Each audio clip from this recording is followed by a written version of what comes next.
Sir खरं तर आज या इथे उभे राहून बोलण्यात फार आनंद वाटतोय की आज मी गेली 15 वर्ष राजकारण करते, ग्राउंड लेवलला काम करते, परंतु स्टेजवर येऊन बसायचं, सत्कार स्वीकारायचं एवढंच मला माहिती होतं.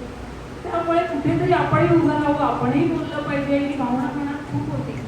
त्यानंतर क्लास जॉईन केला. तुम्ही खरोखर आमच्यातल्या सगळ्यांच्याच अगदी मूर्ती अगदी दगडाला अगदी पॉलिश वगैरे करून मूर्ती बनवतात तशा आमच्यात आम्हाला सर्वांना अगदी पॉलिश केलेलं आहे.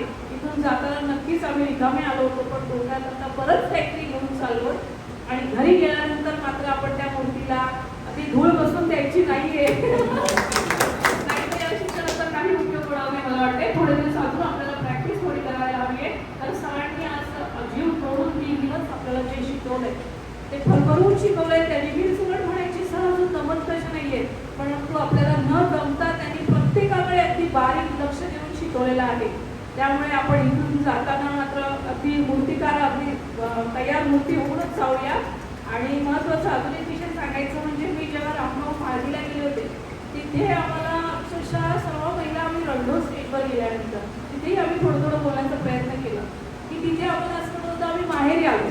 तसं आज मला इथे वाटतंय की मी कॉलेजचं जसं काही गेट टुगेदर आहे तसं अगदी लहान मोठ्यांसकट सगळे आपण एकत्र खूप एन्जॉय केलं. त्यामुळे ही अस्मरणीय ही हे जे 3 दिवस आहेत आपल्यासाठी अस्मरणीय. आणि सर खरं खूप धन्यवाद की आम्हाला आमच्या एवढा कॉन्फिडन्स दिला की आम्ही आज इथे राहून 2 शब्द बोलू शकतो. त्यामुळे तुमचे खूप खूप धन्यवाद.